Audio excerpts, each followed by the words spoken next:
विष्णुपदाय कृष्णपृष्ठाय भूतले श्रीमते भक्तिवेदांत स्वामिनिति नामिने। नमस्ते सारस्वती देवे गौरवाणी प्रचारिणे निर्विशेष शून्यवादी पश्चात्य देशतारिणे।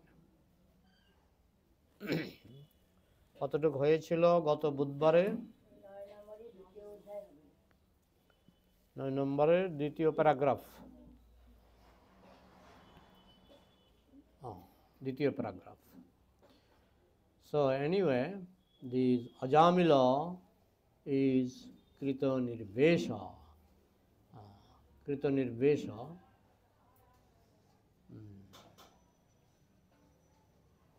There is possibility of again falling down unless one is clear in clear consciousness. যতক্ষণ পর্যন্ত আমাদের চেতনা শুদ্ধ না হবে এবং কৃষ্ণ চেতনায় পরিপক্ক না হবে ততক্ষণ পর্যন্ত আমাদের পতনের ভয় থাকে। ভক্তি জীবনে বলা হয় 9টা স্তর আছে। আদৌ শ্রদ্ধা, তত সাধু সঙ্গ অথ ভজন ক্রিয়া। সাউন্ডটা কি আরেকটু বাড়ে না? অত ভজন ক্রিয়া, তত অনর্থ নিবৃত্তি, তত নিষ্ঠা রুচিস্তত, অথাশক্তিস্তত ভাব, তত প্রেমাভ্যুদঞ্চতি, সাধকানাং প্রেমনা প্রাদুর্ভাবে ভবেৎক্রম। ভক্তি জীবনের স্তর কয়টা? 9টা। আদৌ শ্রদ্ধা, 1 নম্বর স্তর হচ্ছে শ্রদ্ধা। এই যে আপনারা এখানে এসেছেন, শ্রদ্ধা না থাকলে তো আসবেন না, তাই না? তাহলে এটা হচ্ছে স্টেপ 1। 1 নম্বর স্টেপ হচ্ছে শ্রদ্ধা, আদৌ শ্রদ্ধা। দ্বিতীয় স্টেপ তত সাধু সঙ্গ। তারপরে শ্রদ্ধার পরেই শুরু হয় সাধু সঙ্গ। সাধুর কাছে আসা, সাধুর কথা শোনা, সাধু সঙ্গ। আদৌ শ্রদ্ধা, তত সাধু সঙ্গ, তো ভজন ক্রিয়া। আর সাধুর কাছে আসলে, সাধুর কথা শুনলে ভজন ক্রিয়া শুরু হয়। সাধু বলে দেবে একটু জপ করবেন, একটু প্রসাদ খাবেন, এটি হচ্ছে ভজন ক্রিয়া। এটা হচ্ছে 3 নম্বর স্টেপ, ভজন ক্রিয়া, অত ভজন ক্রিয়া। তত অনর্থ নিবৃত্তি 7। 4 নম্বর স্টেপ হচ্ছে বদ অভ্যাস চলে যাবে। কারো হয়তো ধূমপান করার অভ্যাস, কারো হয়তো গাঁজা টানার অভ্যাস, কারো মদ খাওয়ার অভ্যাস, এরকম বদ অভ্যাস সবারই জীবনে কম বেশি থাকে। তো সেগুলি চলে যাবে কত নম্বর স্টেপে? 4। তত অনর্থ নিবৃত্তি 7, তত নিষ্ঠা। তারপরে শুরু হবে নিষ্ঠা, সিরিয়াস। ভক্ত তখন, যখনই বদ অভ্যাস চলে যাবে, ভক্ত তখন সিরিয়াস হবে। সিরিয়াস মানে কি? সিরিয়াস মানে দীক্ষা। আমাকে আজকে একজন দুঃখ করে বলছিল যে গ্রামে গঞ্জে লোক, শত শত লোক দীক্ষা নিয়ে নিচ্ছে, শহরের লোকগুলি দীক্ষা নিতে চায় না। তার কারণ শহরের লোকের মধ্যে মায়াটা বেশি, বিষয় চিন্তাটা বেশি। বলছে এখানে নাকি এই মন্দিরে, আমাকে যারা বলে যে এই মন্দিরে নাকি কত বছর ধরে চলছে অনুষ্ঠান? 24 বছর অনুষ্ঠান। তাহলে 24,000 শিষ্য হওয়ার কথা।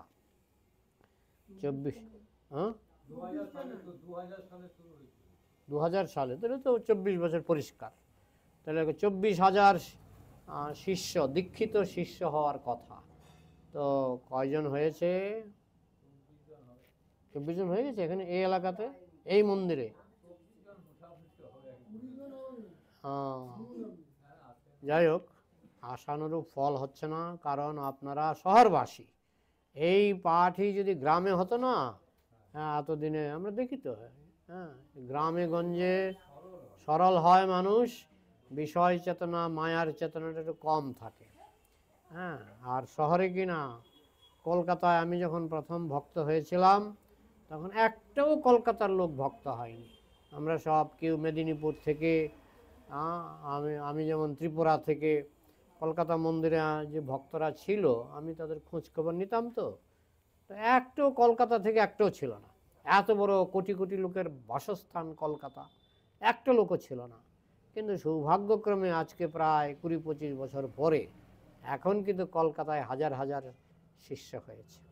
এটা হচ্ছে প্রভুপাদের প্রচারের ফল।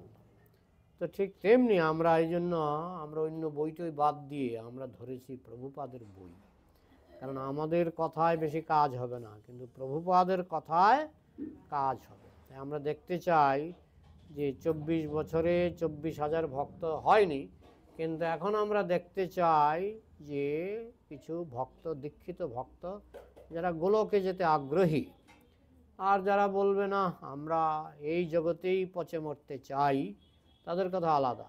কিন্তু যারা গোলকে যেতে আগ্রহী তাদেরকে কিন্তু আস্তে আস্তে ভজনক্রিয়া মানে দীক্ষা, অত নিষ্ঠা, অত অনর্থ নিবৃত্তি সাত, তত নিষ্ঠা, নিষ্ঠা মানে ওই দীক্ষা, তত নিষ্ঠা, রুচি, তারপরে হবে রুচি, ভালো লাগছে সাধন ভজন করে ভালো লাগছে, এটাকে বলে রুচি। রুচিস্তত অথাশক্তি, তারপরে রুচিটা যখন আরো ঘন হবে তখন তাকে বলে আসক্তি। যেমন দুধ জাল দিতে দিতে হয় ঘন দুধ জাল দিলে কি হয়? ক্ষীর জাল দিলে কি হয়? প্যারা।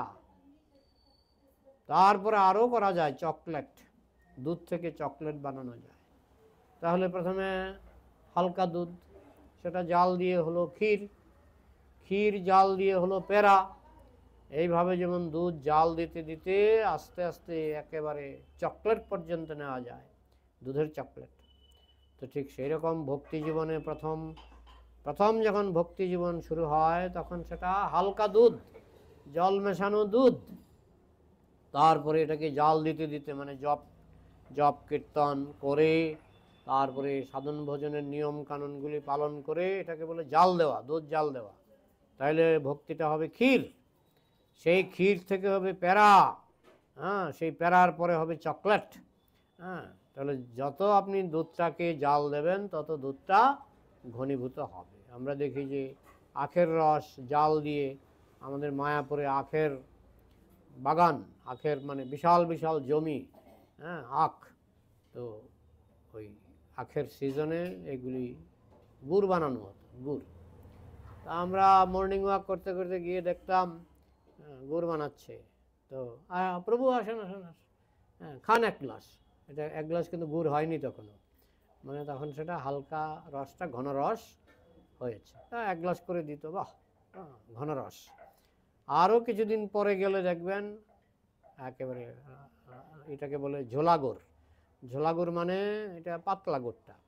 আরও কিছুদিন পরে গেলে দেখবেন শক্ত গুড়, সেই গুড় থেকে বানায় চিনি, তারপরে মিষ্টি, তারপরে চকলেট, একটার পর একটা, বুঝতে পারছেন? তো এইরকম ভক্তি জীবনটাও প্রথমে এইভাবে আদৌ শ্রদ্ধা, তত সাধু সঙ্গ, অত ভজন ক্রিয়া, অত অনর্থ নিবৃত্তি মানে বদভ্যাস চলে যাবে।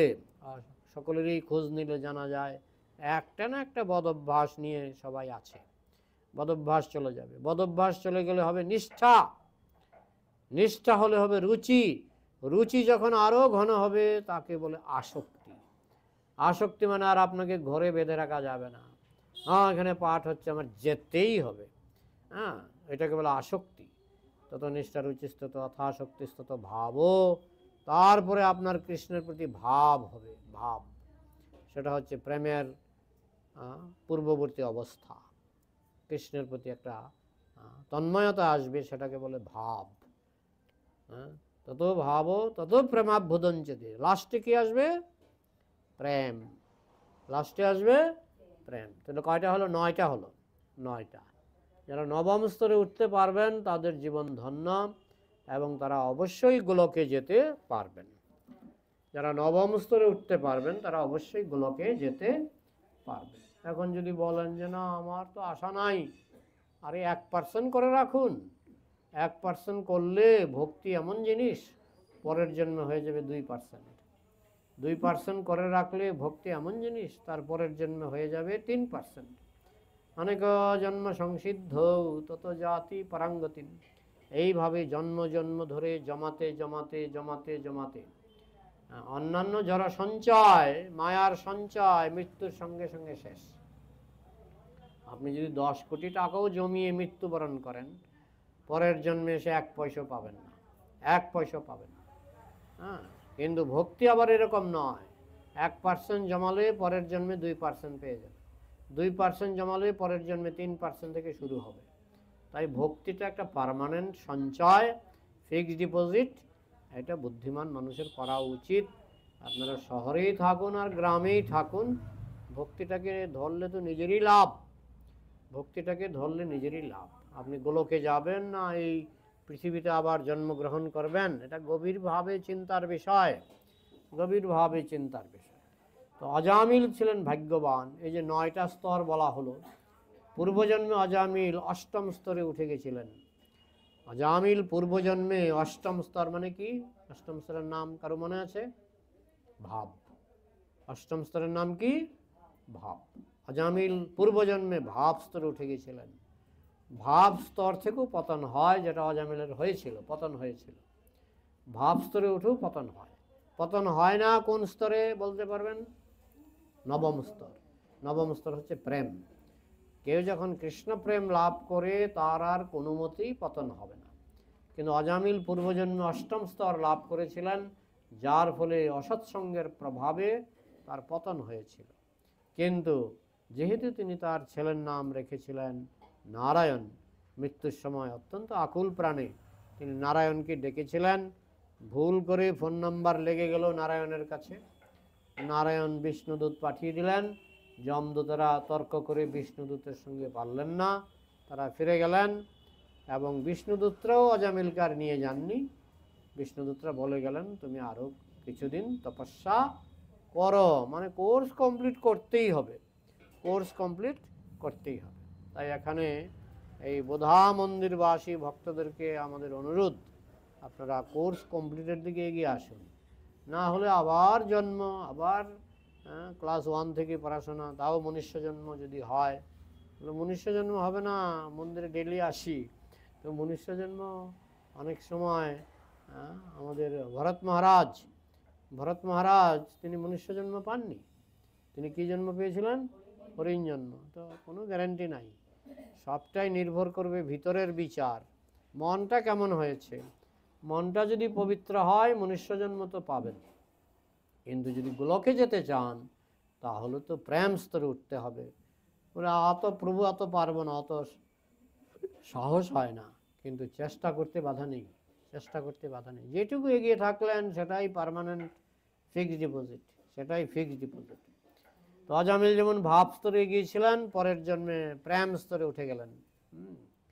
Anyway, this Ajamil is Krita Nirvesha. The Vishnuduta informed to the Jamduta that you cannot touch him anymore. বিষ্ণুদূতরা যমদূতদের বললেন, হে যমদূতগণ, তোমরা অজামিলকে আর স্পর্শ করতে পারবে না, কারণ তিনি নারায়ণ চতুরক্ষরম জপ করে তিনি কিন্তু পবিত্র হয়ে গেছেন, সুতরাং তাকে আর যমলোকে নিয়ে যেতে পারবে না। Then the next question is, the Jamduta may say that how he has become Krita Nirvesha. একটা প্রশ্ন উঠতে পারে যে অজামিল কি করে পবিত্র হয়ে গেল? এত মহাপাপী, এমন কোনো পাপ নাই অজামিল করেনি, কি করে সে পবিত্র হয়ে গেল? How he has become Krita Nirvesha?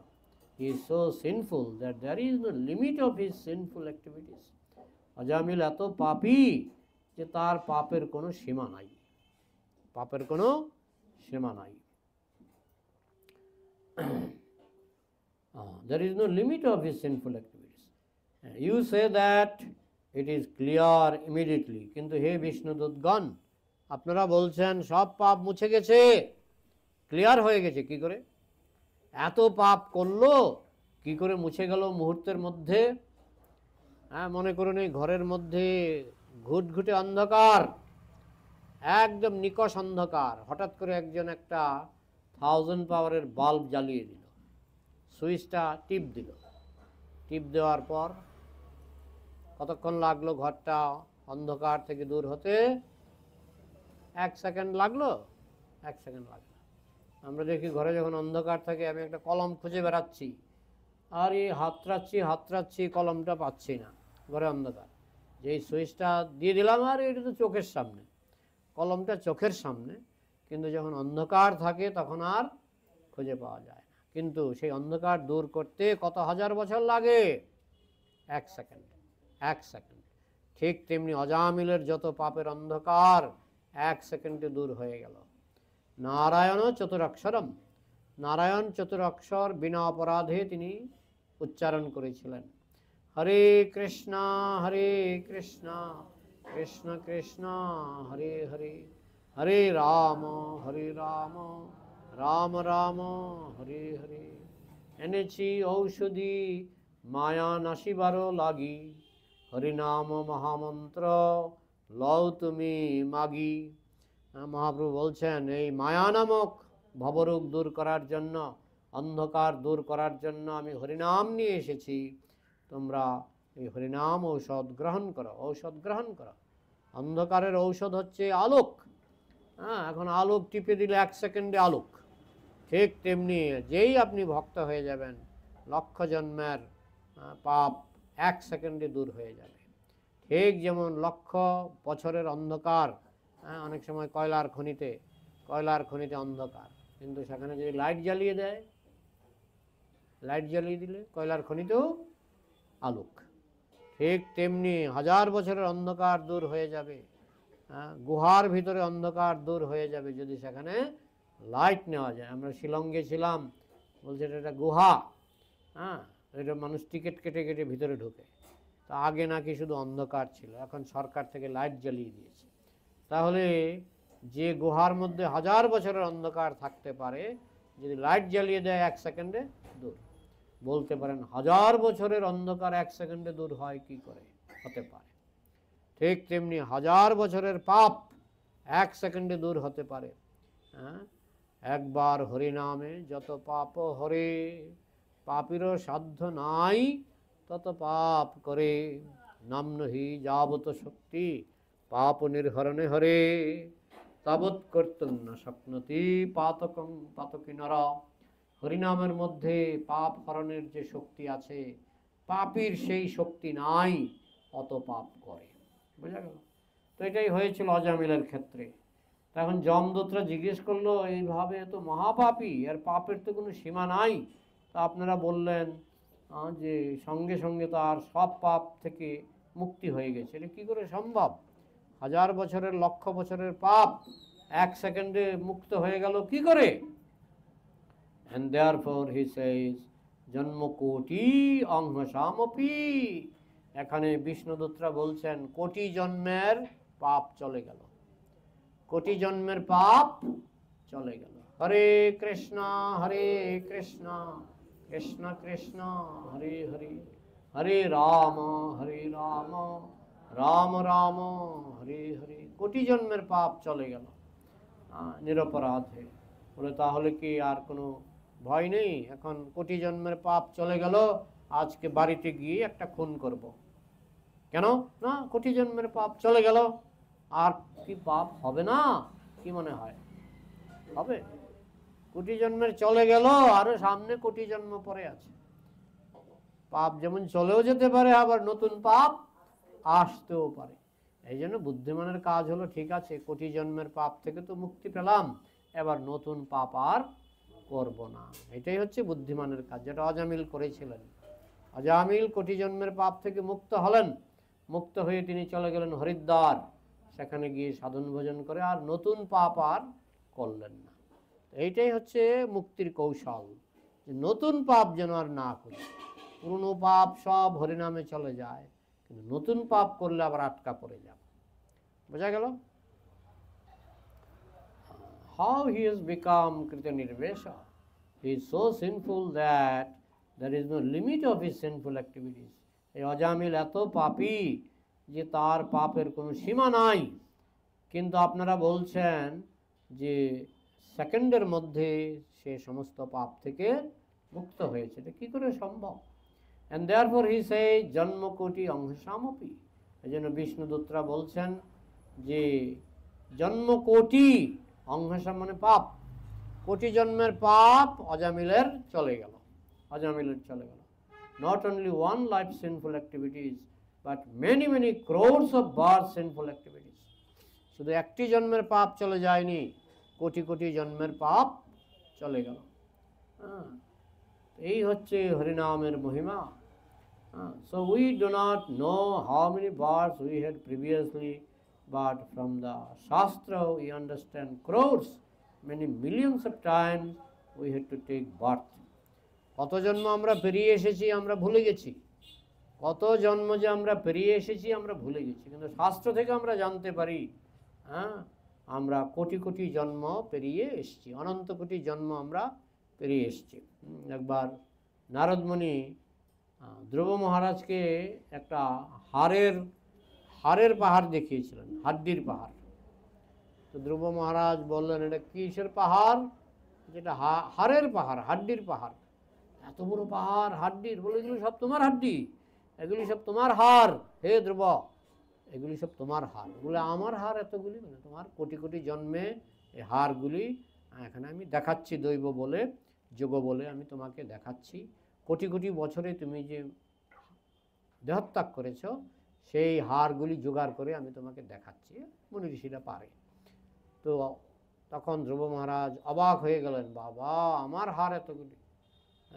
আমরা যদি সব কিছু সঞ্চয় করি না, আমরা যেমন অনেক সময় থুতু ফেলি, যদি জমিয়ে রাখেন, আপনি যে মনে করেন 80 বছর বাঁচলেন, দেখা যাবে কয়েক গামলা থুতু। মানুষ যেমন চোখের জল ফেলে, যদি জমিয়ে রাখা যায়, আপনি যদি 80-90 বছর বাঁচেন, দেখবেন কয়েক বালতি চোখের জল। কথাটা বলছেন এইভাবে সবই মানুষ প্রস্রাব করে, পায়খানা করে, জীবনে গাড়ি ট্রাক গাড়ি ভর্তি পায়খানা প্রস্রাব মানুষ করে, কিন্তু আমরা তো ওইগুলি এক নজরে দেখি না। তো নারদমুনি তার যোগ বলে ধ্রুব মহারাজকে দেখালেন, দেখো এই সবগুলি হাড় হচ্ছে তোমার এই কোটি জন্মের হাড়। তো ঠিক তেমনি আমরা এখানে আসানসোলে বোধা মন্দিরে বসে আছি, আমরা তো কোটি জন্মের কথা ভুলেই গেছি। আমরা ভাবছি এটাই প্রথম। না গো না, এটা প্রথম নয়। আমাদের পেছনে রয়েছে কোটি জন্মের ইতিহাস, সামনে হবে কোটি জন্মের ভবিষ্যৎ। কিন্তু পেছনটা বেশি করে দেখা উচিত। এই কোটি জন্ম পেরিয়ে এলাম, এখনো ছুটি পেলাম না, এবার তো ছুটি দরকার নাকি? না আরও কোটি জন্ম চালিয়ে দেব? ছুটি দরকার। তো ছুটির জন্য আমাদেরকে নিষ্ঠা সহকারে কৃষ্ণ ভক্তির অনুশীলন করতে হবে। So we do not know how many births we had previously, but from the Shastra we understand crores, many millions of times we had to take birth. কত জন্ম আমরা পেরিয়ে এসেছি। যেমন এখন আমার বয়স 65। আমার মনে পড়ে ছোটোবেলায়, আমি যখন জন্মের পরে ছোটোবেলায় আমি যে খেলাধুলা করতাম, আমার মনে পড়ে। কিন্তু তার আগে কোটি কোটি বছর তো কিছুই মনে পড়ে না। শুধু ছোটোবেলায় যে খেলাধুলা করতাম এটুকু মনে পড়ে, তার আগে যে কোটি কোটি বছর কত কত জন্মে কত কিছু করেছি কিছুই মনে পড়ে না। আবার দেহত্যাগ করব, আর কতদিন? এখন যদি 65 বছর হয়, আর বড় জোর 15, আর হলে পরে একেবারে ধন্য। যদি আরও 15টা বছর বাঁচতে পারি, ধন্য ধন্য ধন্য হে, তাই না? কিন্তু তারপর আবার ভুলে যাব, আবার কোটি কোটি বছর চলবে জার্নি। কোটি কোটি বছরের জার্নি পেরিয়ে এসেছি, এসে বোধা মন্দিরে যোগদান করলাম, আবার ভবিষ্যতে কোটি কোটি বছর চলতে থাকবে। কি জানি না ফোরাবে কবে এই পথ চলা, জানি না ফোরাবে কবে এই পথ চলা। ফোরাবে যদি আমরা একটু নজর দিই, কি না এখন থেকে একটু জপ করব, এখন থেকে একটু ভক্তিমূলক শ্রবণ কীর্তন, গীতা পাঠ, ভাগবত পাঠ শুনব, এবং যদি সত্যি সত্যি গোলকে যেতে চাই তাহলে দীক্ষা নিয়ে নিষ্ঠা সহকারে ভক্তি জীবন যাপন করতে হবে। আর যদি মনে করি না আমি এখানেই থাকতে চাই, কৃষ্ণ জিজ্ঞাসা করবে কত বছর থাকতে চাও? আমি কৃষ্ণ, আমি 1 লক্ষ বছর থাকতে চাই। তোমাকে আমি 10 কোটি বছর দিলাম, থাকো থাকো থাকো। কৃষ্ণের হাতে সময়ের অভাব নেই, চিন্তা আমাদের, কৃষ্ণের কোনো চিন্তা নাই। তুমি যদি 10 কোটি বছর এই জেলখানার মধ্যে থাকতে চাও থাকো, তুমি 10 লক্ষ বছর চাইলে আমি তোমাকে 10 কোটি বছর দিয়ে দেব, থাকো। কিন্তু এটা দুঃখের জগৎ, দুঃখের জগৎ। আজকে সকালবেলায় পাঠে আমাকে একজন প্রশ্ন করছে, শিক্ষিত একজন ব্যক্তি, কোথায় দুঃখ, আমরা তো ভালোই আছি। তা আমি বললাম যে আমরা যে 84 লক্ষ বার মৃত্যুবরণ করি, এটা কি আরামে মৃত্যু হয়, আনন্দে নাচতে নাচতে মৃত্যু হয়, না দুঃখের মধ্য দিয়ে মৃত্যু হয়? দুঃখের মধ্য দিয়ে মৃত্যু হয়। কৃষ্ণ বলছেন দুঃখালয়ম, দুঃখের বাড়ি। হ্যাঁ, যেমন কাপড়ের দোকানে লেখা থাকে বস্ত্রালয়, ওষুধের দোকানে লেখা থাকে ওষুধালয়, আর এই কৃষ্ণ এই পৃথিবীর উপরে লিখে দিলেন দুঃখালয়, দুঃখালয়। আর আমরা সেটা দেখতেই পাচ্ছি না। আমাকে আজকে একজন প্রশ্ন করলো, দুঃখ কোথায়? ভালোই তো খাচ্ছি দাচ্ছি, 4টা দুঃখ, জন্ম মৃত্যু জরা ব্যাধি, আমরা দেখতেই পাই না, দেখতেই পাই না। দণ্ড যেন রাজা যেন নদীতে চুবায়। আগের দিনে যখন কেউ ঘোরতর অপরাধ করত, তাকে ধরে নিয়ে নদীতে নিয়ে যাওয়া হতো, নদীতে নিয়ে তাকে জলে চুবানো হতো, এমনভাবে চুবানো হতো তার প্রাণ যায় যায়। যখন যারা চুবাতো তারা আবার ট্রেনিং প্রাপ্ত, তারা জানে কিভাবে মানুষটাকে শাস্তি দিতে হবে, মারবো না আবার শাস্তিও দেব। তো তাকে চুবাতে চুবাতে সে যখন করে মানে আওয়াজ করে, তখন বুঝে যে আর হচ্ছে না, মরে যাবে, তখন তাকে তুলে ধরে। তুলে ধরলে হ্যাঁ হ্যাঁ কিছুক্ষণ শান্তিতেই আছি, সুখেই আছি, জলের উপরে আছি, শান্তিতেই আছি। তখন রাজারও শাস্তি দেওয়ার কায়দা আছে। রাজা নিয়ে যায় বিদূষক, বিদূষক মানে যারা হাসির কথা বলে, যারা হাসির কথা বলে তাদেরকে বলা হয় বিদূষক।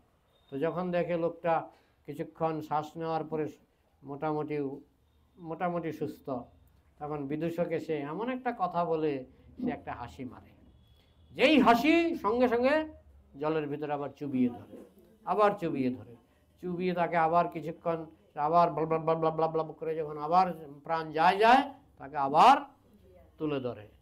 তখন সে জানে এবার হাসলে আবার চুবাবে, হাসতে চায় না। কিন্তু বিদূষকগুলিও খুব এক্সপার্ট, বিদূষকগুলিও খুব এক্সপার্ট, এমন কথা বলবে না হেসে উপায় থাকে না। দেয় একটু হেসে, মুচকি হেসে, সে চেষ্টা করে না হেসে থাকতে, কারণ জানে হাসলেই আবার চুবাবে। তো আবার এমন কথা বলে দেয় তার মুখে একটু হাসি চলে আসে, তখন আবার চুবাতে শুরু করে। ঠিক সেইভাবে এই যে বলছে না, দুঃখ কোথায়, দুঃখ কোথায়, সুখেই তো আছি।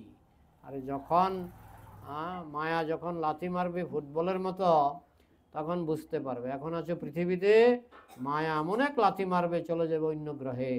এখন আছো মনুষ্য দেহে, মায়া এমন একটা লাথি মারবে চলে যাবে পশু দেহে।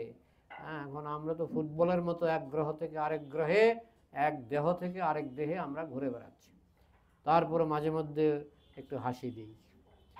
চিররোগী দুঃখভোগী বিছানায় শুইয়া বলে ভালো আছি ভালো আছি হাসিয়া হাসিয়া, প্রভুপাদের লেখা।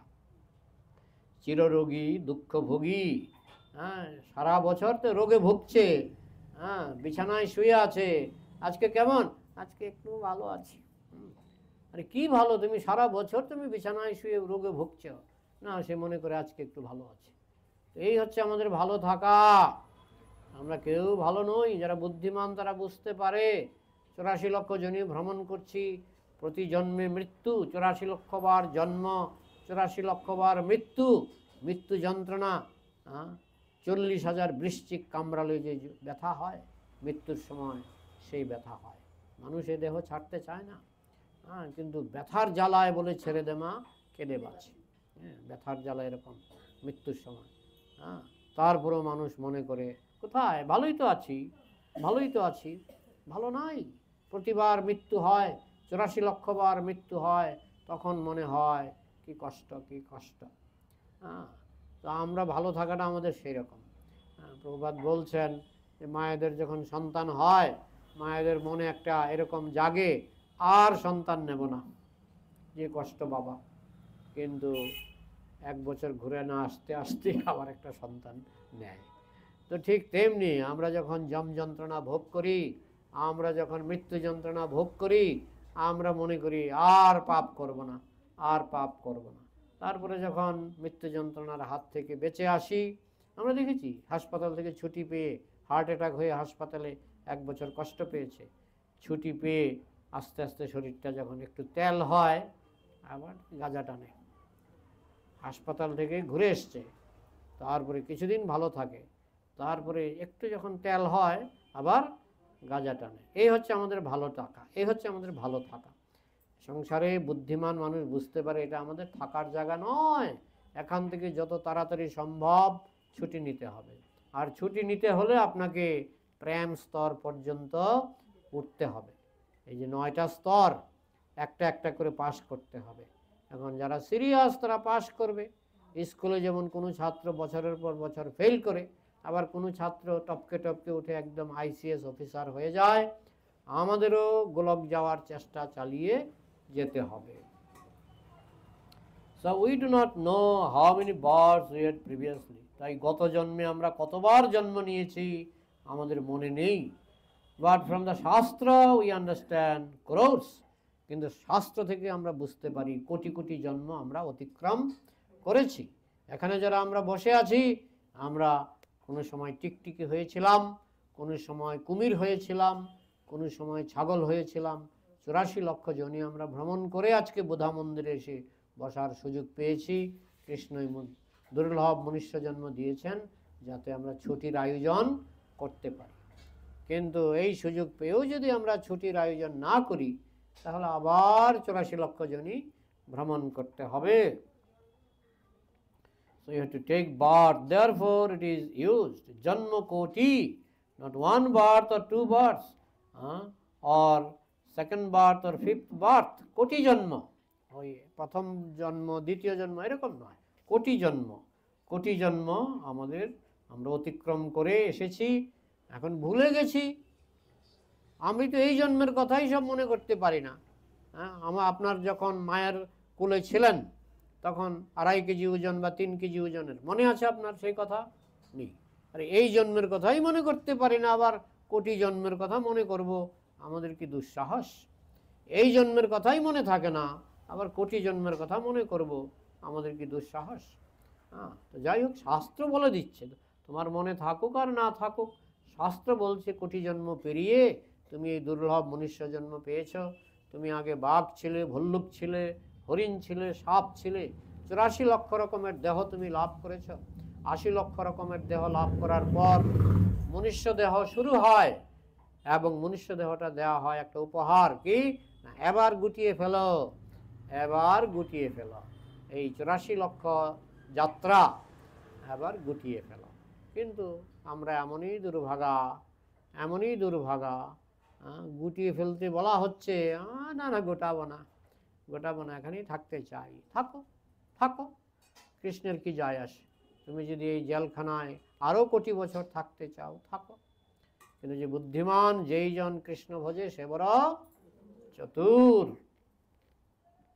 কৃষ্ণ নাম হরিনাম বড়ই মধুর, যেই জন কৃষ্ণ ভজে সে বড় চতুর, যেই জন মায়া ভজে সে হয় ফতুর। কৃষ্ণ নাম হরিনাম বড়ই মধুর, যেই জন কৃষ্ণ ভজে সে বড় চতুর, যেই জন মায়া ভজে সে হয় ফতুর। তো এখন যদি আমরা ফতুর হতে চাই, কৃষ্ণ সুযোগ দেবে। কত ফতুর হতে চাও, হও। So unless we come to Krishna consciousness, this repetition of birth and death will continue. যতক্ষণ আমরা শুদ্ধ কৃষ্ণ ভাবনায় ভাবিত না হব, ততক্ষণ আমাদের এই জন্ম মৃত্যু মায়ার ফুটবলের লাথি খেতে খেতে মায়া এমন লাথি মারবে, আমরা বলি আই ডোন্ট কেয়ার, এমন একটা লাথি দেবে, তখন আমরা বুঝে যাব হাউ টু কেয়ার। আমরা মায়াকে কেয়ার করি না, তো মায়া এমন একটা লাথি মারবে, তখন বুঝে যাব কিভাবে মায়াকে কেয়ার করতে হয়। আমি দেখতাম একজন আমাদের মন্দিরে আসতো, একজন বড় অফিসার, কি বলে DM নাকি, আসতো। তো ভক্তদের বেশি পাত্তা দিত না, অনেক সময় ভক্তদের ধমক দিত, এই করতো সেই করতো, আর ভক্তি জীবনে খুব একটা আগ্রহী ছিল না। হঠাৎ করে ওনার হার্ট অ্যাটাক হয়ে গেল। হার্ট অ্যাটাক হওয়ার পরে উনি দিল্লি গেলেন। দিল্লি তাকে দিল্লি নিয়ে যাওয়া হলো। সেখানে গিয়ে অনেক চিকিৎসা করার পর তিনি যখন ফিরে আসলেন, একদিন মন্দিরে এসে ঢুকলেন। হ্যাঁ, আপনারা সবাই কেমন আছেন জিজ্ঞেস করছে, আপনারা সবাই কেমন আছেন? আমি বললাম, আপনার এই দশা কেন? একদম কঙ্কাল হয়ে গেছে। কী দোষ? বলে, হার্ট অ্যাটাক হয়েছিল, দিল্লিতে চিকিৎসা করে ফিরে এলাম, এখন একদম সোজা হয়ে গেছে। ভক্তদের সম্মান করে, মন্দিরে খুব শ্রদ্ধা প্রণাম করে। সোজা আঙ্গুলে ঘি না উঠলে বাঁকা আঙ্গুলে ঘি ওঠে। তো যাই হোক, মায়ার লাথি যতক্ষণ আমরা না খাচ্ছি ততক্ষণ হামসে বড়া কোন হ্যায়। আর যেই মায়ার একটা লাথি খায় কেউ, মায়ার লাথি যখন কেউ খায় তখন তার টেট্টা পায়, বলি বাবা কেয়ার তো করতেই হবে। হ্যাঁ, আমি কৃষ্ণকে কেয়ার করি না, মায়াকে কেয়ার করি না, মায়াকে ভয় পাই না, একটা লাথি দেবে মায়া একেবারে 16 আনা বুঝিয়ে দেবে, 16 আনা বুঝিয়ে দেবে। হ্যাঁ, আমি একটা বাড়িতে গেছিলাম, দেখছি একটা বৃদ্ধ মহিলা সারাদিন সারাদিন। আমি জিজ্ঞেস করলাম কী হয়েছে? বলে শরীরের ভিতরে ব্যথা, ডাক্তার ওষুধ দিয়ে কিছু করতে পারছে না, ট্যাবলেট খেলে আরও ব্যথা বাড়ে, কিছু করতে পারছে না। তো এইভাবে সে সারাদিন কেবল চিৎকার করছে। এগুলো হচ্ছে মায়ার লাথি। আমরা যখন সুস্থ থাকি, ওই যে জলের মধ্যে চোবা দিলে একটু চৈতন্য হয়, আবার উপরে তুললে একটু হাসি মারি। আমাদের অবস্থাটা হচ্ছে সেই রকম। হ্যাঁ, মায়া যখন লাথি মারে একটু সোজা হয়ে যাই, আবার মায়া যখন একটু মানে স্বস্তি দেয় তখন মনে করি ভালোই তো আছি, আজকেও তো পোলাও খেয়েছি, আজকেও তো বিরিয়ানি খেয়েছি, ভালোই তো আছি। হ্যাঁ, কিন্তু ওই ভালো থাকাটা ভালো থাকা নয়, দাঁড়িয়ে আছে দুঃখ, সামনে সামনে দুঃখ দাঁড়িয়ে আছে। পরিস্থিতি এখন একটু ভালো বলে সুখে থাকতে ভূতে কিলায়, সুখে থাকতে ভূতে কিলায়। পরিস্থিতি যখন বেঁকে যাবে, তখন দেখবেন ওরে বাবা, এই সংসারে আবার কেউ আসে নাকি, এই সংসারে কেউ থাকে নাকি। হ্যাঁ, যারা আপনাকে আদর করতো তারাও আপনার কাছে বেশি মিশবে না। এখন গেলেই তার পায়খানা পরিষ্কার করতে হবে, বুঝেছেন না, একটু একটু এড়িয়ে চলবে। হ্যাঁ, মুখে যতই আদর দেখাক এড়িয়ে চলবে। এই জন্য বলা হচ্ছে বুদ্ধিমান ব্যক্তি বুঝতে পারে দুঃখালয়ম অশাশ্বতম, এই সংসারটা হচ্ছে দুঃখের বাড়ি। হ্যাঁ, এবং অশাশ্বতম বলে দুঃখের বাড়িতে আমি থাকবো না গো, টেম্পোরারি, এখনো বেশি দিন থাকতে পারবে না, আবার জন্ম হবে, আবার মৃত্যু হবে, আবার জন্ম হবে, আবার মৃত্যু হবে। তুমি যেটাকে ভাবছো মানিয়ে চলবে, মানিয়েও চলতে পারবে না, তোমাকে আবার মরতে হবে, আবার পুনর্জন্ম নিতে হবে। তো মানিয়ে চলারও তো সুযোগ পাচ্ছি না। বলে ঠিক আছে, আসানসোলের এই জন্মটা আমার ভালোই লেগেছে, আমি এখানেই থেকে যাব। পারবে না, এখান থেকেও মায়ার লাথিকে আবার মৃত্যুবরণ করতে হবে। আমি দু একটা মৃত্যু আমার জীবনে দেখেছি। একজনের মৃত্যু দেখেছি, সারা শরীরে জল জমে গেছে, হাত পা ফুলে জলে টইটুম্বুর, হ্যাঁ, মানে কিডনি নষ্ট হলে যেটা হয়, হ্যাঁ, সারা শরীরে জল জমে গেছে। সে কেবল চিৎকার করতে করতে আস্তে আস্তে চিৎকার করারও শক্তি হারিয়ে ফেললো। তারপরে কষ্টে কয়েকদিন, সপ্তাহখানেক একটা কোমার মতো ঘুমন্ত অবস্থায় থেকে হঠাৎ করে মাঝরাতে করলো, আত্মা বেরিয়ে গেল।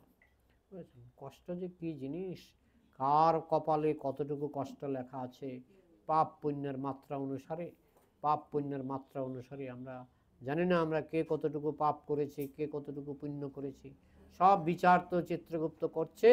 এবং মৃত্যুর সময় কিন্তু শুধু আসলে সব তুলে নেবে, তুলে নেবে। আমরা যতই স্বপ্ন দেখি যে পাপ করেছি, শাস্তি হবে না, একদম ভুল অঙ্ক, ভুল অঙ্ক।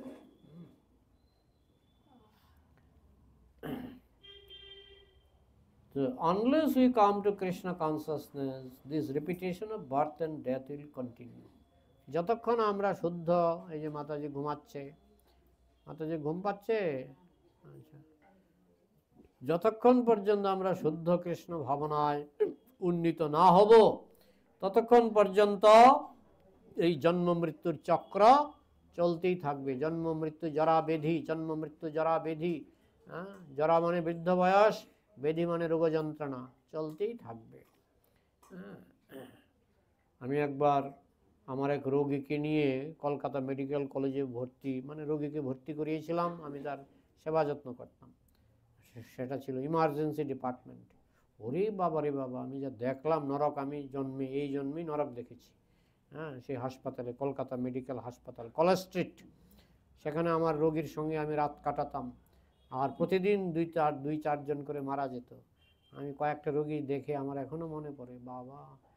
একটা ছিল মৃগী রোগীর মতো, মৃগী, মাঝরাতে উঠে বিছনার মধ্যে ধস্তাধস্তি করে অজ্ঞান হয়ে পড়ে যেত। হ্যাঁ, আরেকটা ছিল চিৎকার করতো, সারা রাত চিৎকার করতে করতে ভোরবেলায় মারা গেল। এগুলো আমি দেখেছি। হ্যাঁ, তখন থেকে আমি বুঝতে পারছি যে এই তো নরকের একটা ভগ্নাংশ।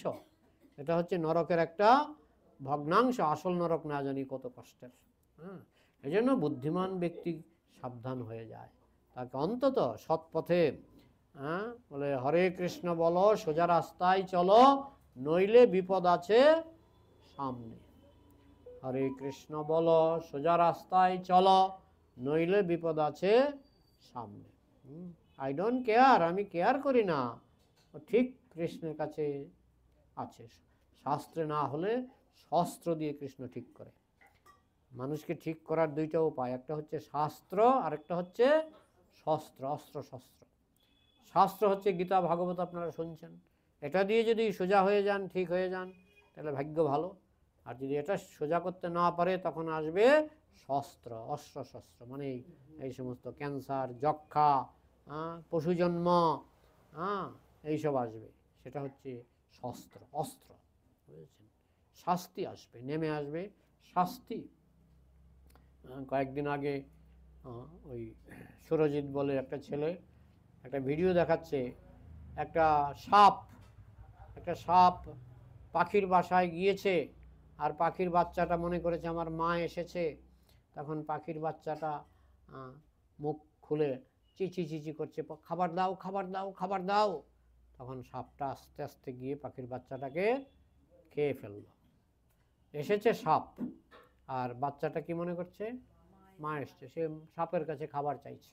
তো সাপ তাকে কি খাবার দেবে, সাপ নিজেই তাকে খেয়ে ফেলল। তো ওই সুরজিৎ বলছে, ভগবান থাকলে কি এটা হয়? আর তুমি যে পাপগুলি করছো জন্মান্তরে, না আমরা এগুলি মানি না, আমরা নাস্তিক, আমরা অবিশ্বাস করি। আর অবিশ্বাস করলে থাকো, অবিশ্বাস করে থাকো, হ্যাঁ, তাহলে জন্মের পর জন্ম কষ্ট পেয়েই থাকো। হ্যাঁ, কিন্তু বিশ্বাস করলে মানুষ নিজেকে সংশোধন করার চেষ্টা করবে। Therefore it is said, Janma Koti, we are passing through many forms of different forms of life. আমরা কখনো কুকুর, কখনো বিড়াল, কখনো ছাগল, কখনো শূকর। আমরা জন্মান্তরে একই আত্মা, একই ব্যক্তি। জন্মান্তরে সে কিন্তু কোটি কোটি বছর ধরে সে কিন্তু জার্নি চালিয়ে যাচ্ছে। একমাত্র সে যখন মনুষ্য জন্ম পায়, তখন দুর্লভ মনুষ্য জন্ম লোভিয়া সংসারে। এই পৃথিবীতে মনুষ্য জন্ম পাওয়া মানে একটা গোল্ডেন চান্স। এই জন্মে আমরা ইচ্ছা করলে এই জেলখানার হাত থেকে বাঁচতে পারি। We are creating one family, that I belong to this family. একটা জন্মে মনে করি আমার পরিবার, ছাগলেরও পরিবার আছে, শূকরেরও পরিবার আছে। আমরা একটা পরিবার সৃষ্টি করি, পাখি পরিবার, ডিম টিম পেরে বাচ্চা টাচ্চা ফুটিয়ে পরিবার নিয়ে আমরা সবাই বসি। কিন্তু পরিবার ভেঙে যায়, বিকজ জন্ম কোটি, every family when I enter there must be father, mother, family members. আমি যে জন্মই গ্রহণ করি না কেন, সেখানে পিতা থাকে, মাতা থাকে, ভাই বোন থাকে। জন্মে জন্মে সবে পিতা মাতা পায়, কৃষ্ণ গুরু নাহি মিলে ভজহ হিয়ায়। কৃষ্ণ গুরু তো সবার ভাগ্যে জোটে না, পিতা মাতা জুটে যাচ্ছে, কিন্তু কৃষ্ণ গুরু জোটে না। এই জন্য যারা ভাগ্য ভালো, তারা কৃষ্ণ গুরুর সন্ধান করে, যার দ্বারা তারা এই ভববন্ধন থেকে মুক্ত হতে পারে। So which family I am specially connected. এখন আমার একটা ফ্যামিলির সঙ্গে যোগাযোগ হয়েছে, মৃত্যুর পরে তার সঙ্গে আমার আর কোটি বছরে কোনো সংযোগ থাকবে না। এখন যার জন্য সে আমার প্রাণের প্রাণ, মৃত্যুর পরে তার নাম গন্ধ আমার মনে থাকবে না। সেও ভুলে যাবে, ক্রমে তারও মৃত্যু হবে। আমার মৃত্যুর পরে তার সঙ্গে আমার আর কোটি জন্মে আর দেখা হবে না। আমরা তো এগুলি গভীরভাবে ভাবি না। That is our ignorance. আমরা অজ্ঞ, তাই আমরা এগুলি ভাবি না। হ্যাঁ, আমি so which family I am specially concern. Crore crore জন্মে কোটি কোটি পরিবার পেয়েছি, এবার কোন পরিবারকে আমি গুরুত্ব দেব বলুন? কোটি কোটি জন্মে কোটি কোটি পরিবার পেয়েছি, বলে না বর্তমান পরিবারটাকেই গুরুত্ব দেব, এটাও থাকবে না, এটাও শেষ হয়ে যাবে। তাহলে আমি যে কোটি কোটি জন্মে কোটি কোটি পরিবার পেলাম, এদেরকে তো সবাইকে আমি ভুলে গেছি। হ্যাঁ, সবাইকেই ভুলে গেছি। So you become interested in the particular family where we are at present. বর্তমানে যে পরিবারে আছি আমরা সেই পরিবার নিয়ে মগ্ন হয়েছি, কিন্তু এই পরিবার থেকেও তো বিদায় হবে। হ্যাঁ, যে কি মহাত্মা গান্ধী মৃত্যুর পরে তিনি জন্ম নিয়েছেন লন্ডনে। এটা জ্যোতিষীরা বলে যে মহাত্মা গান্ধী মৃত্যুর পরে জন্ম নিয়েছেন লন্ডনে। লন্ডনের যুবরাজ হয়েছিলেন মহাত্মা গান্ধীর পরজন্মে, লন্ডনের যুবরাজ। আচ্ছা, তুমি কার বিরুদ্ধে সংগ্রাম করেছিলে? লন্ডনের বিরুদ্ধে। মৃত্যুর পরে তুমি গিয়ে লন্ডনের যুবরাজ যদি হয়ে থাকো, পুণ্য কিছু করেছো, তাই লন্ডনের যুবরাজ। কিন্তু সেখানে তো তুমি লন্ডনের পক্ষে কথা বলবে, ইন্ডিয়ার বিপক্ষে কথা বলবে, কারণ তুমি লন্ডনের যুবরাজ। আবার তুমি যখন ভারতে মহাত্মা গান্ধী, ভারতের পক্ষে কথা বলবে, ব্রিটিশের বিপক্ষে কথা বলবে। তো আমাদের জীবনটা এরকম, যে লোকটা একটা দেশের জন্য প্রাণ দিয়ে দেয়, মৃত্যুর পরে সে যদি আবার সেই দেশে জন্মায়, তখন সেই দেশের গুণ গায়, আর যে দেশের জন্য প্রাণ দিয়ে দিল সেই দেশের বিরুদ্ধে চলে যায়। মৃত্যুর মাধ্যমে সব কিছু পাল্টে যায়, উলট পালট। হ্যাঁ, ওই যে তাস খেলার সময় কি বলে, সাফলিং। সাফলিং বুঝেন তো? তাস খেলার সময় তাসগুলি সাফল করে না, রিসাফল, সাফল। হ্যাঁ, মানে তাসগুলি একটু উলট পালট করে নেয়। হ্যাঁ, তা আমাদের জীবনটা এরকম। এখন আমি ভারতবাসী, ভারতকে ভালোবাসি। আমার পরজন্মে যদি আমি পাকিস্তানে জন্ম হয়, আমি পাকিস্তানকে ভালোবাসবো। হিন্দু কুলে জন্ম হলে হিন্দুকে ভালোবাসবো, মুসলমান কুলে জন্ম হলে মুসলমানকে ভালোবাসবো। হ্যাঁ, তো জন্মের মাধ্যমে সব উলট পালট হয়ে যায়।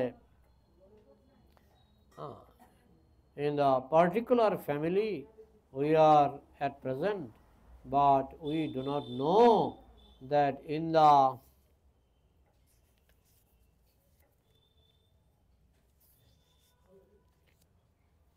the past we had to pass through many hundreds and millions of families. কিন্তু আমরা ভুলে গেছি আমরা কোটি কোটি পরিবার ফেলে এসেছি, আবার ভবিষ্যতে কোটি কোটি পরিবার গ্রহণ করব। So which family is correct? তাহলে কোন ফ্যামিলিটাকে আমি গুরুত্ব দেব বলুন? কোন? আমার তো কোটি কোটি ফ্যামিলি আমি ফেলে এসেছি, আবার ভবিষ্যতে কোটি কোটি ফ্যামিলিতে আমার জন্ম হবে, তাহলে কোন ফ্যামিলিটাকে আমি গুরুত্ব দেব? হ্যাঁ, কৃষ্ণের সংসার কর, ছাড়ি অনাচার।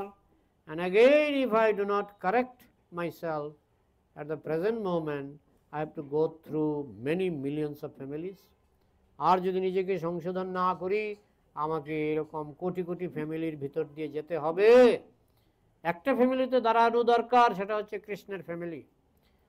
We come to the point, Vasudev সর্বমিতি সমহাত্মা সুদুর্লভ।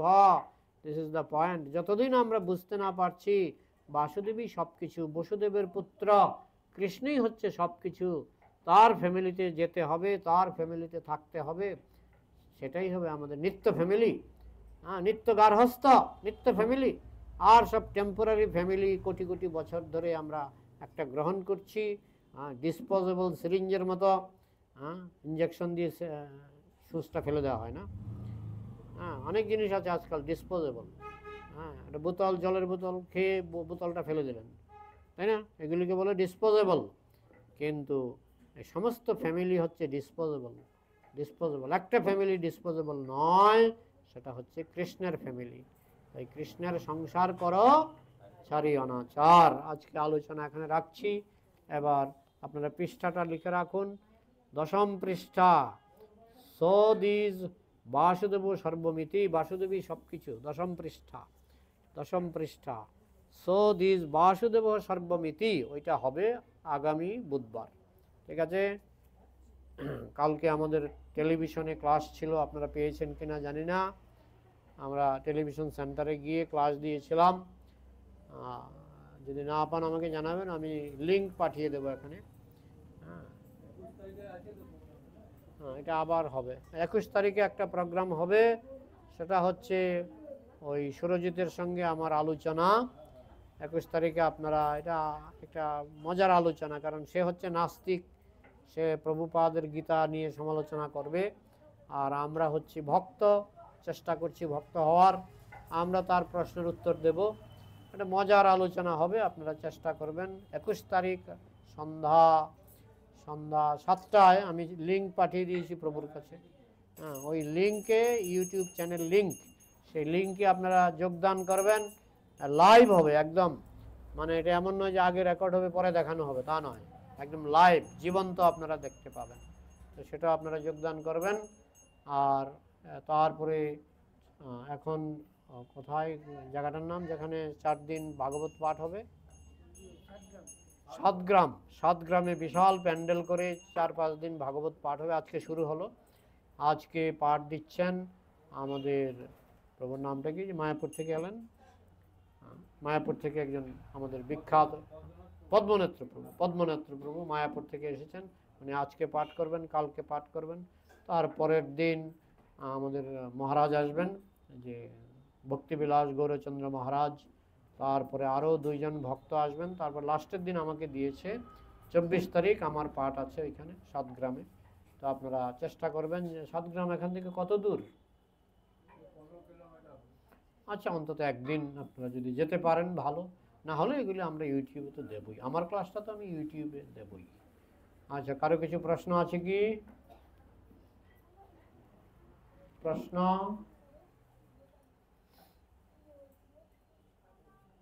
কারো কিছু প্রশ্ন নেই? কয়টা বাজে? 8টা বাজে না? হ্যাঁ, 8:30 প্রশ্ন করলে আমি আগামীকাল সকাল 8:30 পর্যন্ত আলোচনা করতে পারবো। প্রশ্ন না করলে আমি কি আর করব বলুন? প্রশ্ন করুন, প্রশ্ন করুন। আর সবাই দীক্ষা নেওয়ার জন্য প্রস্তুত হন। এইভাবে আছি নাই। হ্যাঁ, হ্যাঁ, জব করতে হবে। হ্যাঁ, কয়জন জব করছেন এখন? হাত তুলবেন, মানে জব করে হাত তুলেছেন তো? তুমি জব করো? কয় মালা? এক মালা করো? মাতাজি জব করেন? কয় মালা? হ্যাঁ, 3 মালা 4 মালা, 16 মালা। হ্যাঁ, ভালো। 16 মালা করলে পরে কৃষ্ণ খুশি হয়।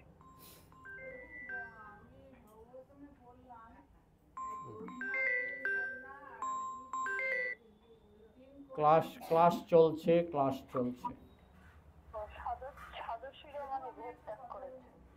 ও আচ্ছা,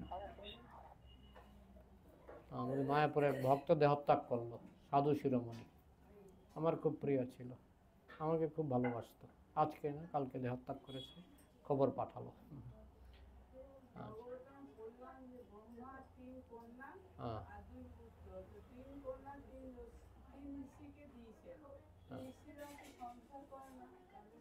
কে বললো? ঋষিরাই তো প্রজাপতি। যে কশ্যপ মুনির পুত্র হচ্ছে গরুড়দেব। কশ্যপ মুনির পুত্র গরুড়দেব। হ্যাঁ, তারপরে কশ্যপ মুনির পুত্র হচ্ছে সমস্ত নাগ কশ্যপ মুনির পুত্র। হ্যাঁ, ব্রহ্মার পুত্র অনেক আছে। তারপরে মুনি ঋষিদের মরীচি, এদের অনেক পুত্র আছে। তো ঋষিরা, তাদেরকে ভগবান পাঠিয়েছেন যে সংসারে প্রাণী নেই, সংসারটাকে প্রাণীতে ভরাট করা। তো সেই দায়িত্ব পেয়েছে সব ঋষিরা। হ্যাঁ, তো তাদেরকে বলা হয় প্রজাপতি মানে প্রজা সৃষ্টি করেছেন তারা। হ্যাঁ, তো ঋষিরা বিবাহ করে না, এই কথা আপনাকে কে বললো? না, যে অনসোয়া কার পত্নী?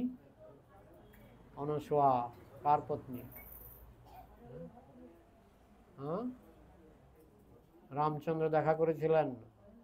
হ্যাঁ, অনুসোয়ার স্বামীর নামটা কি যেন আমি এখন ভুলে গেছি। হ্যাঁ না, গৌতম মুনির স্বামীর নাম, গৌতম মুনি হচ্ছে অহল্যার স্বামীর নাম। তো গৌতম মুনি অহল্যার স্বামী। হ্যাঁ, এরকম মুনি ঋষিরা এনারা বিবাহ করে জগতে। আমরা তো মুনি ঋষিদের, আপনি যখন বলবেন যে জগন্নাথের চরণে আমার নামে তুলসী দেন, তখন আপনাকে জিজ্ঞেস করা হবে আপনি কোন মুনির বংশধর। কেউ বলে কৈশ্যপ মুনির। যে গোত্র বলো না, গোত্র মানে কি, আপনি কোন মুনির বংশধর। হ্যাঁ, কেউ বলে আলিমান, কেউ বলে কৈশ্যপ, তাই না? তা মুনি ঋষি থেকেই তো আমরা এসছি। অত্রি মুনির স্ত্রীর নাম অনুসোয়া, অত্রি মুনির স্ত্রীর নাম অনুসোয়া, তো মুনি ঋষি। হ্যাঁ, একমাত্র নারদ মুনি বিবাহ করেননি। নারদ মুনি বিবাহ করেননি, চতুর্কুমার তারা বিবাহ করেননি। দু একটা ব্যতিক্রম তো থাকবেই। 99% মুনি ঋষি বিবাহিত। মহাপ্রভুর দলেই দেখুন না, মহাপ্রভুর দলে 99% ভক্ত গৃহস্থ বিবাহিত। হ্যাঁ, 1% ভক্ত ব্রহ্মচারী। গৃহে থাকো বনে থাকো সদা হরি বলে ডাক। এই ধারণাগুলি, ভুল ধারণাগুলি ভাঙার জন্যই সাধুসঙ্গ করতে হয়। ঠিক আছে, আর কি বলুন? হ্যাঁ, বলো।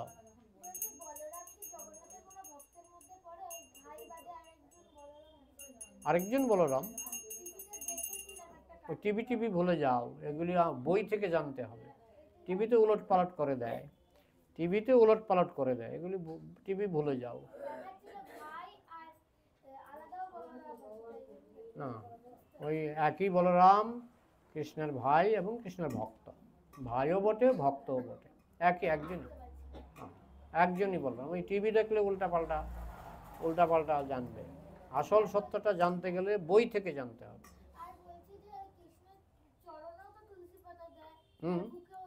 বুকে দেওয়ার দরকার নেই।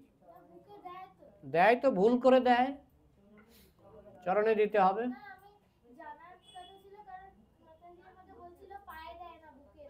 না না, এগুলো বইয়ে লেখা আছে পায়ে দেয়। এই জন্য তো বলি বই থেকে শিখবে। গুরুদেবকে না দিলেই চলে, বুকে দেওয়ারই বা কি দরকার। হ্যাঁ, বুকে দিলে হঠাৎ করে খুলে পায়ে পড়ে গেল, অপরাধ হয়ে যাবে। রাধারানীর হাতে না দিলেও চলবে, গুরুদেবের বুকে হাত থেকে যদি রাধারানীর পায়ে পড়ে যায় অপরাধ। এই জন্য তাদেরকে না দেওয়ায় আমাদের মায়াপুরে দেয় না। মায়াপুরে শুধু কৃষ্ণকে দেয়, আর মহাপ্রভু যেহেতু কৃষ্ণ, মহাপ্রভুকে দেয়। নিত্যানন্দ প্রভু বলরাম বিষ্ণু তত্ত্ব নিত্যানন্দ প্রভুকে দেয়, আর অদ্বৈত আচার্য বিষ্ণু তত্ত্ব অদ্বৈত আচার্যকে দেয়। বলরাম তো কৃষ্ণ, অভিন্ন, বর্ণমাত্র দেখি বিপরীত। হ্যাঁ, বলরাম কিন্তু কৃষ্ণ তত্ত্ব, বিষ্ণু তত্ত্ব, তাকে দেওয়া যায়। জগন্নাথকে দেওয়া যায়, ইয়েকে দেওয়া যায় না, সুভদ্রাকে দেওয়া যায় না, বলরামকে দেওয়া যায়। আচ্ছা, আর কোনো প্রশ্ন? হ্যাঁ, যেমন আমি যখন স্কুলে ভর্তি হই, আমি বলতাম আমি স্কুলে যাব না। তো বাবা, আমার মনে আছে, একটা লাঠি করে যা যা যা একদম স্কুলের গেটে ঢুকিয়ে দিয়ে বাড়ি যেত। এই চলছিল মোটামুটি মাসখানেক। তারপরে ভর্তি হলাম, তারপরে পড়াশোনা করতে করতে যখন ক্লাস 8-এ উঠলাম, মাঝে মাঝে বাবা বলতো আজকে আর স্কুলে যেতে হবে না, আমার সঙ্গে একটু কাজ আছে। আমি বললাম না, আমি স্কুলে যাবই। তাহলে একই ব্যক্তি, যখন প্রথম ভর্তি হলাম তখন আমি স্কুলে যাব না, আর যখন ক্লাস 8-এ উঠলাম তখন আমি স্কুলে যাবই। কারণটা কি? স্কুলের প্রতি একটা আসক্তি জন্মে যায়। ভক্তির প্রতি যখন আসক্তি জন্মে যায় সেটাকে বলে রাগানুগা ভক্তি। আর ভক্তির প্রতি আসক্তি থাকে না, হ্যাঁ, সেটাকে বলে বৈদিক ভক্তি। জোর করে করে মঙ্গল আরতি উঠো, এই স্নান করো, জোর করে করে। হ্যাঁ, তো এটা জোর করে করে যতদিন হবে এটা বৈধি, বিধি, নিয়ম। আর যখন আপনার আসক্তি জন্মে যাবে, হ্যাঁ, তখন সেটাকে বলে রাগানুগা। আমরা যেমন আমাদের প্রতিদিন 3টার সময় বেল বেজে ওঠে, মোবাইল বেজে ওঠে, তখন উঠে আমরা স্নান করি। তো অনেকে অবাক হয়ে যায়, এত ভোরে স্নান করেন, শীতের দিন আর গরমের দিন একই। হ্যাঁ, আমাদের তো কমপক্ষে, আমিও আগে 3বার করতাম, এখন 2বার করি। হ্যাঁ, তো হ্যাঁ, আমরা 90% গরম জল এখন, আমি আগে ঠান্ডা জলে করতাম, যখন আমি যুবক ছিলাম ঠান্ডা জলে করতাম। এখন আমার 65 বছর বয়স, এখন আমি 90% ঠান্ডা জল, 10% গরম জল মিশিয়ে গা সহা হয়ে গেলে করি। তো যাই হোক, কিন্তু যেহেতু আমার 40 বছরের একটা অভ্যাস, আমার কাছে খুব একটা আহামরি যে বিরাট বড় একটা তপস্যা মনেই হয় না, স্বাভাবিক স্বাভাবিক। হ্যাঁ, তো অভ্যাস এমনই জিনিস, শরীরের নাম মহাশয়, যাহা সহাও তাহাই সহায়। দুপুরে কোনোদিন শোই, কোনোদিন যখন ভিডিও করি, আর ভিডিও করলে আর শোয়ার সময় থাকে না। যেদিন ভিডিও করি না সেদিন হয়তো বেশিক্ষণ না, কিছুক্ষণ একটু বিশ্রাম করি, কিন্তু ভিডিও করলে আর সেই বিশ্রামটাও হয় না। হ্যাঁ, কোনো দিন 2টা ভিডিও করি, এক একটা ভিডিও 2 ঘন্টা, 2টা ভিডিও 4 ঘন্টা লেগে যায়। আমার এখন আমরা বৈদিক ভক্তির মধ্যে পাশ করার ব্যাপারটা তো কৃষ্ণ দেখবে। তুমি বৈদিক,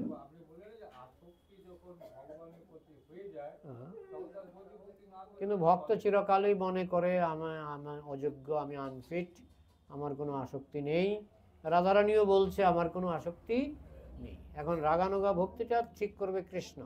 না না, তোমার আসক্তি আছে, এটা বলবে কৃষ্ণ, এটা আমি বলবো না। বুঝেছেন? ভক্তরা কোনোদিনও বলে না যে আমি রাগানুগা হয়ে গেছি। ভক্তরা চিরকাল বৈধি নিয়েই চলে। কৃষ্ণ ঠিক করে, হ্যাঁ তুমি বৈধি পাশ করে তুমি রাগানুগায় উঠে গেছো, এটা কৃষ্ণ ঠিক করে। ঠিক আছে? আর কোনো প্রশ্নই তো, কথা হলেই প্রশ্ন উঠছে, সুতরাং প্রশ্ন করতে পারবো না এরকম তো নয়, আপনারা প্রশ্ন করছেন। রাধারানী তিলক না পড়লেও চলবে, একাদশী না করলেও চলবে, রাধারানী একাদশী না করলেও চলবে। বুঝেছেন? কারণ উদ্দেশ্যটা হচ্ছে, যেমন আপনি একটা দোকান খুললেন, উদ্দেশ্যটা কি? পয়সা ইনকাম, পয়সা ইনকাম। এখন দোকান খুলে সারাদিন বসে থেকে যদি পয়সা ইনকাম না হয়, অনেকে দোকান বিক্রি করে দেয়, দোকান বিক্রি করে দেয়, পয়সা ইনকাম হচ্ছে না। আবার অনেকে আছে দোকান না খুলেও পয়সা ইনকাম করতে পারে, অনেকে আছে। তো উদ্দেশ্য হচ্ছে পয়সা ইনকাম। পয়সা ইনকাম করলে দোকান থাকুক আর নাই থাকুক, পয়সা তো আসছে। তো ভক্তি হয়ে গেলে তিলক থাকুক আর নাই থাকুক, হ্যাঁ, কিন্তু এটা এটা আমি আপনি করতে পারবো না। আমি আপনি রাধারানীর সঙ্গে টেক্কা দিতে পারবো না। তারা এমন ভক্ত, তারা 1 মাস না খেয়েও তারা থাকতে পারে। আমি সকালে না খেলে বিকালে মাথা গরম হয়, তাহলে আমি কি করে রাধারানীর সঙ্গে টেক্কা দেব? হ্যাঁ, তারা তিলক না পরেও ভক্ত, একাদশী না করেও ভক্ত। গরুর পাখির প্রধান খাদ্য মাছ, শুদ্ধ ভক্ত। গরুর পাখির প্রধান খাদ্য মাছ, শুদ্ধ ভক্ত। হ্যাঁ, কিন্তু আমাদের জন্য বিধিবিধান দেওয়া হয়েছে। কিন্তু যারা কৃষ্ণগত প্রাণ, তাদের জন্য পাখি দেহ তুমি মাছ খেতে পারো। মনুষ্য দেহে বলা হয়েছে, যারা মনুষ্য দেহে বৈষ্ণব হবে তাদেরকে প্রসাদ ভোজী হতে হবে। বোঝা গেল? আরেকটা খবর দেখছিলাম যে আমরা জানি কৃষ্ণের মাথায় ময়ূরের পালক দেয়, কিন্তু অন্য কোন দেবী দেবতার মাথায় দেওয়া যায় না না, এই অনেক জায়গায় দেখেছি দেবী দেবতার মুকুটও এটা মানুষ যারা শাস্ত্র জানে না তারা দেয়, যারা শাস্ত্র জানে কৃষ্ণের মাথা ছাড়া আর কারো মাথায় দেওয়া হয়। সেগুলির কাহিনী আছে, কিন্তু ময়ূর পাখা শুধু কৃষ্ণের মাথায় দেওয়া হয়। হ্যাঁ, মাতাজি কি বলছিলেন? এটা হলো কোন গ্রন্থে? এটা গীতার কত নম্বর অধ্যায়ের কত নম্বর শ্লোক? মিশনে দেখলে হবে না, আমাকে বলতে হবে গীতার কত নম্বর অধ্যায়ের কত নম্বর শ্লোক, ভাগবতের কত নম্বর অধ্যায়ের। সবাই কত অনুকূল ঠাকুরকে বলে উনি ভগবান, কেউ রাম ঠাকুরকে বলে ভগবান, কেউ বাল ব্রহ্মচারীকে বলে ভগবান। সেটাও দেখতে হবে শাস্ত্র ঠিক মতো মেনেছেন কিনা। আমি তো এক জায়গায় পড়ছিলাম উনি গরুর মাংস খেয়েছেন। হ্যাঁ, সেটা আমাদের মতানৈক্য আছে, এটা নিয়ে মতানৈক্য আছে। গরুর মাংস খেয়ে ভক্ত হওয়া যায় না। হ্যাঁ, কিন্তু বেশি উদারতা, অত উদারতা ভালো নয়, অত উদারতা ভালো নয়। এক নানা মুনির নানা মত। আমি দেখবো লক্ষ্মী যে বলছেন এটা গীতার কত নম্বর শ্লোক, যে গীতার কত নম্বর শ্লোকে লেখা আছে যে ওনার স্ত্রী লক্ষ্মী, বা ভাগবতের কত নম্বর অধ্যায়ের কত নম্বর শ্লোকে লেখা আছে যে ওনার স্ত্রী লক্ষ্মী। সে তো প্রতিকূল ঠাকুরের স্ত্রীকেও লক্ষ্মী বলে দাবি করে, তাই না? তাইলে সাধু গুরু শাস্ত্র তিনটা যদি না মিলে, এগুলি কুশাস্ত্র। কুশাস্ত্র যেগুলির সঙ্গে শাস্ত্রের কোনো মিল নাই, সেগুলি কুশাস্ত্র। প্রতিকূল ঠাকুর বলবে আমি ভগবান, মিথ্যা নারায়ণ বলবে আমি ভগবান। হ্যাঁ, এই সবাই ভগবান ভগবান বললে তো হবে না, আমার দেখতে হবে শাস্ত্রে কি আছে। সেগুলি আমাকে শাস্ত্র থেকে বোঝাতে হবে, আমাকে শাস্ত্র থেকে বোঝাতে হবে। আমিও বলে দিলাম মিস্টার প্রেমাঞ্জন দাস সপ্ত ঋষির দ্বিতীয় ঋষি, আমি বলে দিলাম, হয়ে গেল। মিশনের বই থেকে পড়লেও হবে না, শাস্ত্র, সংস্কৃত শাস্ত্র, আমাদের গীতা, ভাগবত, রামায়ণ, মহাভারত, এগুলিকে বলে শাস্ত্র। শাস্ত্র থেকে দেখাতে হবে। তাহলে হ্যাঁ, এই অশাস্ত্রীয় পথে গিয়েই তো মানুষের যত বিভ্রান্তি, যত অধপতন। হ্যাঁ, এই জন্য শাস্ত্রকে জোর দিতে হবে। বোঝা গেল?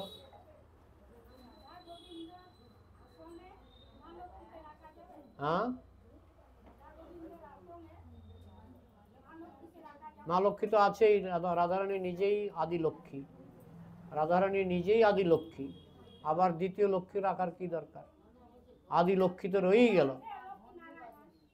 হ্যাঁ, কিন্তু আমরা যেহেতু রাধা কৃষ্ণকে পূজা করি, কৃষ্ণ হচ্ছেন আদি নারায়ণ, রাধা হচ্ছেন আদি লক্ষ্মী। তো আদি লক্ষ্মী যেখানে আছে সেখানে আবার দ্বিতীয় লক্ষ্মী রাখার কি দরকার?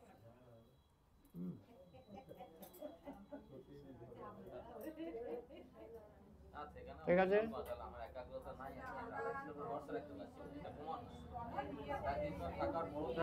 প্রভু আমি শুনতে পাচ্ছি না।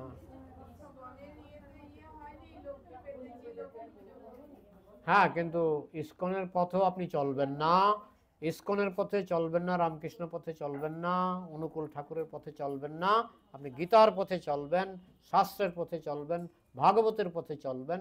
আমি বলি না যে ইস্কনের পথে চলতে হবে, আপনি যা করবেন শাস্ত্রে কি আছে সেটা বুঝে করবেন। শাস্ত্রে না থাকলে যে পথই হোক সেটা ভুল, শাস্ত্র দিয়ে বুঝতে হয়। বোঝা গেল? আর কি বলুন? হ্যাঁ, ময়ূরের পাখার কাহিনীটা আমার এখন 16 আনা মনে নেই। হ্যাঁ, তাহলে আমি এটা একটু বন্ধ করে নিই, দাঁড়া। জয় শিল প্রভুপাদ কি, সমবেত বৈষ্ণব ভক্তবৃন্দ কি, নিতাই গৌর প্রেমানন্দে।